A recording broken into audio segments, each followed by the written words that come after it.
Do you have to like twist this to make it tighter? Yeah. Oh. How tight do you want it? Not that tight, but is that? Oh, you need it tighter than that. Yeah, it'll slip. Yeah. Maybe it slipped. I think it might have Oh, it slipped. slipped. I think it slipped maybe. Because I didn't have it tight enough. Yeah, it has to be pretty tight. Okay. It has to be hard to push that thing close. Yep, that's tight enough. Did you raise the saddle? It may not have. Yeah, a little bit. I don't know if I did enough with it.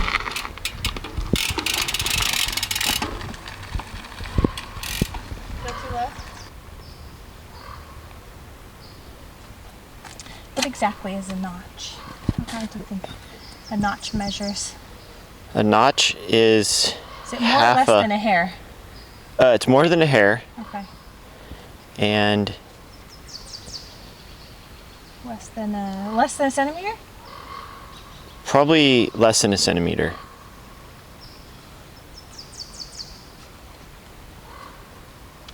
Okay. Let's see. To be exact, actually, it's less than a centimeter. Okay, let's see if that was a notch. Higher? One more notch? Yeah, you could go up a tiny bit. Okay. Yeah, that looks good. That sounds good right there. That. I measure by sound waves. I tap on stuff and I listen. Good. Yeah. Hello everyone and welcome to my cycling vlog. Today I am out riding with Miss Cools. How are you doing, Miss Cools? Doing good. So today we are gonna take Miss Cools out for a mountain bike ride, and she is riding a mountain bike.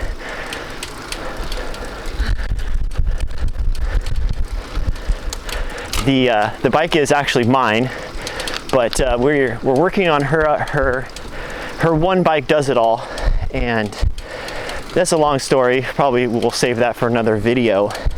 But meanwhile, while it's down in the shop, Miss Cools is out trying some different bikes. So today she's riding the mountain bike. The other day we rode the road bike, huh? Yeah, we did. You know, I've come to think of my fixes like, I don't know if I could call it one bike does it all, but one bike does enough, I think. Okay, yeah, that's a good description. Yeah. Notice that the position on a mountain bike, it kind of makes you like, it makes you want to get aggressive. It feels like it's kind of like when you're in the gym and you're like flexing. You just feel like you want to go out there and like, Conquer nature. Yeah. Punch something. It kind of makes you feel that way. It's psychological. I don't feel that way when I ride fixed, but whenever I get on your mountain bike, I'm like, I guess I see why people, you know, it's psychological. You're just like, you're ready. Yeah. Yeah. Well, yeah, and one thing I noticed just looking at you riding on that bike is that bike is a 2009 Specialized, and it has a very long stem. That was kind of the style back then. And as you ride it, I can kind of see how much more stretched out you are riding it. So yeah, it definitely is very aggressive. Yeah, and it's all about, it's all about the handlebar position, almost like these flat bars. Like you just, well, maybe it's partly the tires and everything, but it feels different. It gives you a different psychological feeling. Yeah, it does. And even those are narrow handlebars for today's standards. So imagine like the real wide handlebars, you know, you'd really be reaching out and aggressive looking. So, but I have to admit, like, I'm kind of glad that my bike is so unrideable at the moment, because it's kind of fun trying your bike for a change. Yeah, it's good to try new stuff, and you know. I mean, it doesn't mean that I'm thinking of buying one. No, of course not. But it's just fun to ride yours sometimes. Yeah. I mean, I put a new crank on it, so it has a nicer crank length, which I think will work for you as well. And it's good to get it out. It's got new tires on it. The only thing is there's a little clicking sound in the back. I think it's the spokes, but I'm not quite sure. I thought it was I redid all the cables, the shifter cable, because I thought that was the thing, but turns out it's probably the spokes. So yeah, so that's what we're doing today. We're gonna go find some single track trails. Miss Cools, have you ever really ridden a mountain bike on single track trails before? with this, this is a hardtail, so not a full suspension, but a suspension bike on trails. Not really. So this is going to be your first time. So but we'll check back at the end of the video and see if you are going to be a mountain bike convert at the end of this ride. Yeah. The bike I am going to be mountain biking on today is the trusty Fit Cycles Randoneering bike with the fenders on. And yeah, some of you might not like riding with fenders on off-road, but for me it seems to work out okay. I don't do any crazy stuff, so it's not slowing me down really, or once in a while I get a stick I have to pull out or a leaf, but it's not worth taking them on and off. It's just more work to do that for a marginal gain. Maybe in summer I would take it off, but now that I have another gravel bike, this will become my dedicated wet weather, long distance bike. And then the other one's more of a special occasion bike with everything stripped off of it. So I guess that's kind of where I'm at right now with it anyway.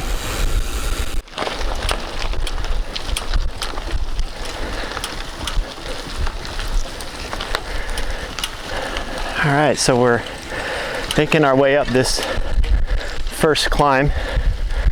It's we're about halfway up.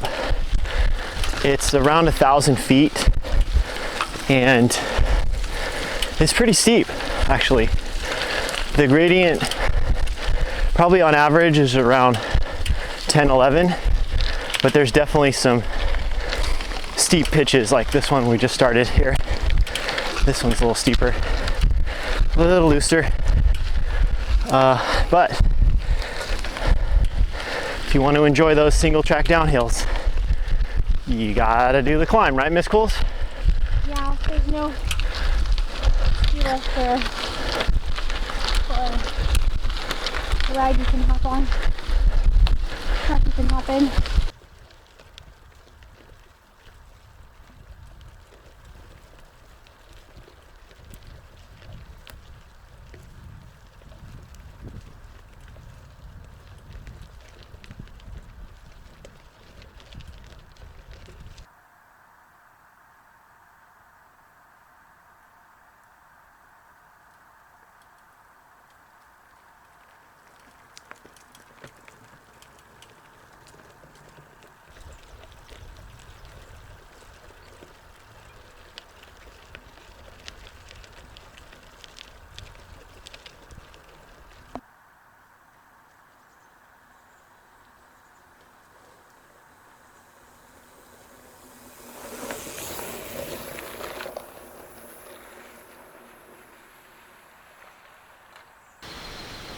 Okay, so we are on the descent now, and this is one of the technical spots, and I don't know if you could. I think you could ride this, Miss Schools, with that bike. It's a little steep and it's a little curvy, but you got good traction and brakes. I don't know if I have enough brakes and traction with this, but I want to give it a try. There's this curve right here is sharp, and then it's a drop off, and then there's a sweeping turn there. I'm tempted to try it on this bike and see if I could do it. Okay, I'll film you doing it. Okay, I'm gonna do it. This curve's really steep. And then there's this technical spot right here to go over. Yeah, what if you stand here? I think you should stand here and see if I can pull this off and come down. And then you can, if I can make it around this curve, you could actually see me drop down right through the trees right there. Okay.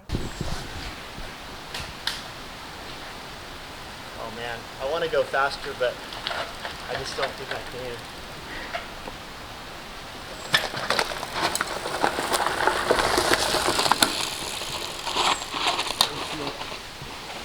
Oh. I need to commit to this curve right here.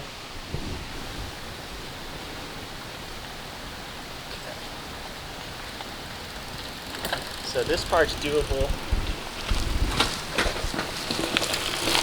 It's just right here.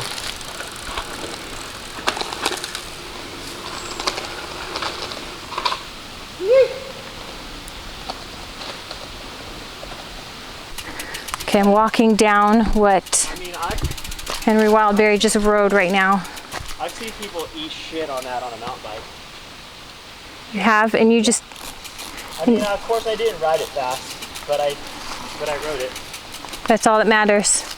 So you just rode what most people can't even ride on a mountain bike. Well, I would say most people. A lot of people, including me. I would say it's tricky on a mountain bike too. Because I could barely even walk down it right now. I think with the dropper post, it would make it a lot easier. Okay, we gotta go down and, is this running? Yeah.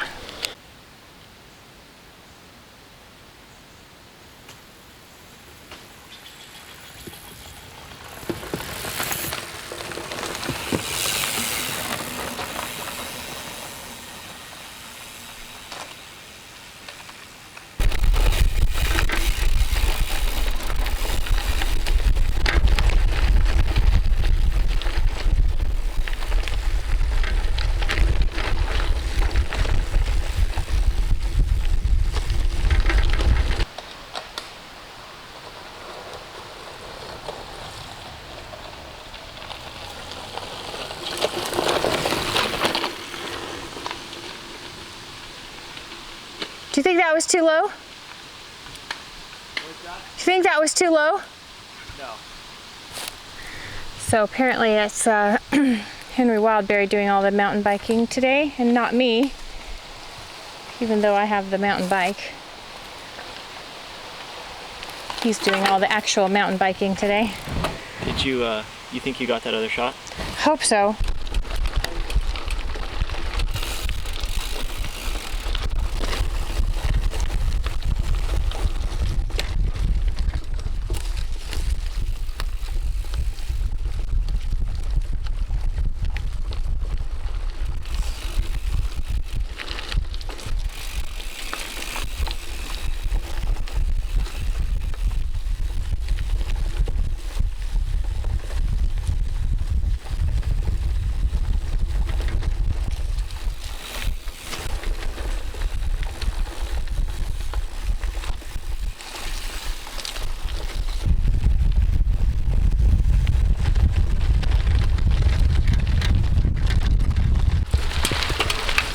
So how are you feeling riding that bike? Feeling confident on it? Yeah, well, I'm not doing anything crazier. Do you feel more stretched out on that bike? Is the stem too long? I don't think that this is much longer than, I don't think it's that much longer than the Fitz, actually. When I'm like riding where I normally ride on the Fitz, I think I'm about like this. Do I look like, what do you think? You look about the same, yeah. Yeah, Yeah. I'm just surprised how you actually fit that bike. That's I think it's a large or an extra large frame. Oh, okay. I mean, it's a little far to get my foot down. Yeah, A little far for reach to put my foot down. yeah. Well, that was fun shredding single track, yeah? That was fun. Yeah, how was it? Yeah, that was fun. This thing feels pretty comfortable. I mean, I know it's like, it fits me pretty good actually. So, You can kind of see why people like mountain bike. yeah. Don't be surprised if sometimes you go into the garage and see it missing, and Yeah, of course. kind of like how I used to go in my sister's closet all the time and take her shirts. Yeah. And she would get annoyed because I would like sneak her shirt and then I would sneak it back into her dresser after I wore it, so that she wouldn't know, but then she'd go to put it on and it would smell funny, so she knew I borrowed it.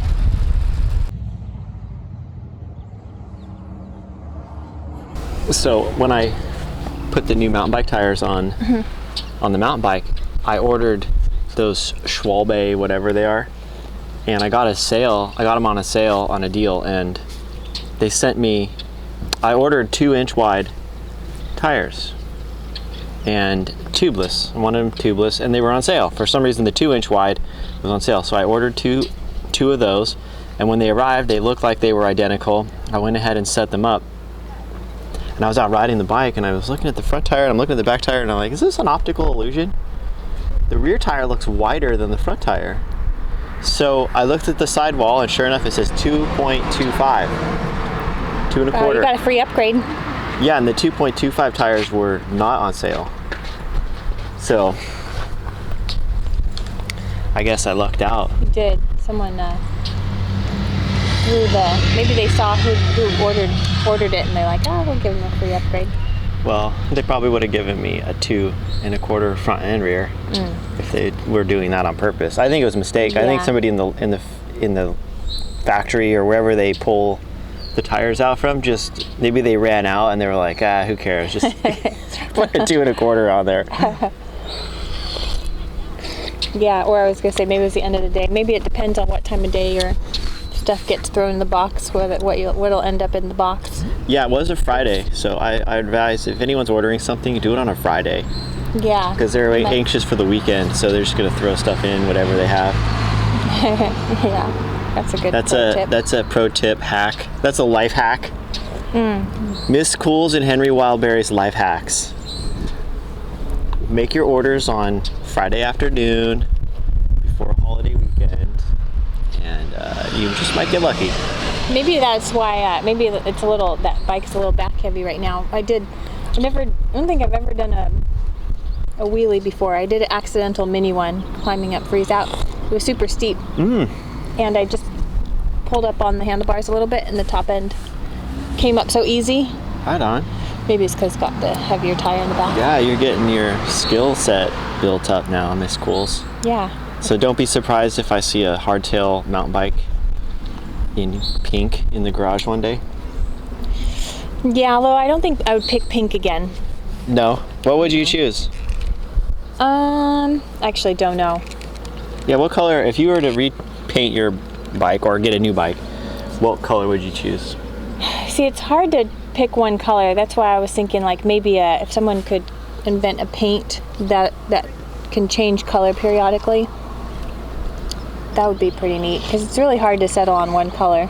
Because like a color that I'll be like, oh, I like that color, but do I want to see that color all the time? Yeah, you could get a paint that you could electronically change the color. Like you can just program it.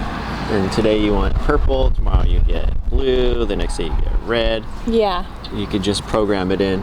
That's electronic paint. Electronic paint? Okay. Yeah, that's what we want. Somebody out there is already writing this down, getting ready to go make it happen. Yeah. It would be like the more modern version of the hypercolor. Is that what it was called in the 80s or 90s, the hypercolor t-shirts? Remember those? Mm-hmm. When you go outside in the sun. Yeah, and it changes the color. I think they were called hypercolor t-shirts. Yeah, those are cool. Those are pretty cool. I wonder if we could still find. I remember in the 80s when we used to wear t-shirts, we'd cut them about halfway. I don't see anyone doing that. All these kids that like reinventing styles from different eras, I'm not seeing that one coming back. Where's the crop t-shirt at? They only go so far, willing to go so far. Yeah, where's the men wearing crop t-shirts? That was really popular in the 80s. Same with parachute pants. Tight parachute pants, like with zippers everywhere. Oh, tight parachute pants? I was thinking baggy ones. Like zippers all over them. Oh, okay. So when are those coming back, Miss Cools? Yeah. You like the 90s, but you're not sure about the 80s. Like if you could choose an era of style to come back that you'd be like, okay, I like that. Which one? Which era would it be? Yeah, that's a hard one too. I mean, it's kind of a lot from different eras that I like. Yeah. Yeah, it'd be hard to choose one. Yeah,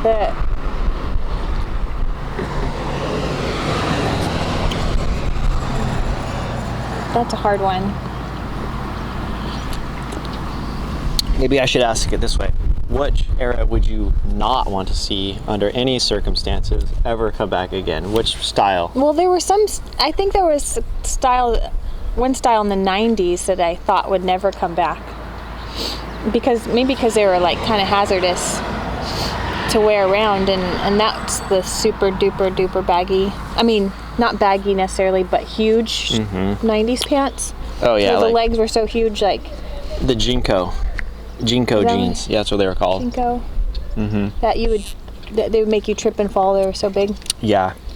They were really popular during the rave era, when raves were really cool. But the rave shirts, it was like the shirts would be tiny. It's almost like they took the material from the shirt and put it in the pants. Shirts would be tiny, and then the pants would be huge. 2 people could fit, like a whole person could fit in one leg of the pants. Yeah. Yeah, those were Jinko. They took skirts and sewed them together in the middle. Basically, yeah. Yeah, so that era, that's something you would not want to see come back. Well, it has come back a little bit, but I don't think it'll stay around for very long. No, I won't. No, I think when you redo a style from an era that was a very distinct style, it's not going to last long. Yeah, and it usually comes back a little bit different. You have to invent something new for it to kind of stick for a while. You really have to come up with something new, and then it'll stay around. I don't think when things come back, they don't come back for long. Like bell bottoms or Jinko jeans or crop t-shirts, which that might come back now that I said it. Yeah, I would. Now that I say it, you'll watch. We'll see somebody walking down the street. I mean, if we talk about shopping at thrift stores and stuff. It's good to shop at thrift stores, but so if everyone went and just bought clothes from the thrift store, you would see all kinds of styles. You would. Coming back. Yeah. Usually the stuff that ends up, a lot of times that stuff ends up in the thrift store, the styles people don't want. Yeah. Although at the same time, it's good stuff. It's just that people get bored with it right away. Yeah, I think that's why. I mean, I have clothes now that are still perfect, but I'm kind of bored with them, and I could see myself taking them to a thrift store. But if I hold on to them... But you could just go buy something different from the thrift store. Yeah, but if I hold on to them, I might actually use those again. That style might come back. I might put it away for a while and then be like, actually, I don't know. The hard part is having too much stuff laying around. That's the hard part. I don't like having too many things that I don't use. Yeah. It's tough. It's tough. I don't like accumulating junk. This is, I think, probably the first jersey that I ever bought. Was it really? Yeah. Wow, it Actually, looks brand new. there was one. It looks brand new, really. I mean, it doesn't look old. Yeah, it was. I guess it was pretty well made. Actually, I bought one jersey before this. It was a black jersey that I bought online used, and I think the material I stank it up. It didn't breathe very well, so I got rid of that one. So this, I think, was the next one. Is that wool? Am I wearing it inside out? No, I'm not. Never mind. For a minute, I thought I was wearing it inside out. No, I'm not. But yeah, I think this is I don't know how many years, but yeah. This is the first jersey I bought. What about yours? Oh yeah, I bought this one a long time ago. I bought 2 of these. One was this color, green, whatever. The other was blue. And the blue one, what I don't like about it is the material's good, but it does, if you sweat, it kind of shows your sweat. It shows wet. Oh, yeah. So I don't know what kind of material it is. It's not like Lycra. It's something else. It's not wool either.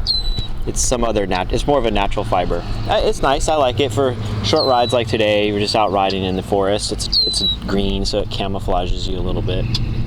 So it's good. It's made by DeMarchi, which I don't know if they're still around. It's an Italian brand. It's more of a road. I think it's more of a road cycling brand, but yeah, I don't know. I probably got it on sale. One of those deals, you find they're 50% off sales. So yeah, most of my stuff is on sale, used, or I do buy new things on occasion. If it's something that I really, really want, certain cycling shorts that I know are the only ones that I'm comfortable in, I will buy new. Jerseys, sometimes I'll buy new because I know that I want that specific one in that size, in that color, or whatever. Yeah. But a lot of things like sweaters and jackets and other things like that, I'm all for going full on used. Yeah, I think I'm breaking one of the fashion rules. I'm wearing underwear under my bike shorts. Yeah, that's because they're see-through. You notice that? Yeah, because the shorts are super comfortable, and the pad is still comfortable and it still works, but it just got worn off in the back. Yeah. So it was time. It was either I don't want to let them go yet, because they're so comfortable. So, I mean, everything's good Making except it for the last part as long as that's possible. see-through. You're gonna wear it till the last thread. Well, for women, I don't think it matters. I wouldn't be able to get away with that, but I think women could carry it longer. You wouldn't be able to get away with it? Probably not. Because people give you a hard time riding behind you. People, actually, I had a pair of shorts one time. They were so see-through. I didn't know. And I was riding on the coast one day with some friends of mine, and the sun was like right behind us, so you could see right through our clothes, and literally like you could see right through my shorts. I didn't know, but the two guys I was riding with, Peter was one of them. He was like, don't ever wear those shorts ever again. Well, that's good, because then they'll get in the front and pull the whole way. That's right. That was what, exactly. So I didn't have to do any work for that ride at all. I got a free ride. So yeah. Well, anyway, this is getting off to a really long conversation, so I think I'm going to end it here. This has been a fun vlog today, Miss Cools. I've enjoyed riding. It was fun to see you riding my mountain bike. Good to hear your thoughts about it. Yeah, I like it. It's comfortable, and if you like seeing me ride your mountain bike, then we'll get a shorter stem. If you like seeing me ride it, then I'll just take that as an invitation. Yeah, anytime. I'll get a shorter stem so it's a little more comfortable for both of us, because I think it would fit me better too with a shorter stem. Yeah, and it's not like I'm going to add an advantage when I ride it compared to you, because you were riding stuff that I wouldn't even ride. That's true. So it's not like me riding the mountain bike and you riding your fits is going to just kind of levels bum you out. It just levels the field a little bit more. A little bit more, but not even leveled. It's not even leveled. Yes, it is.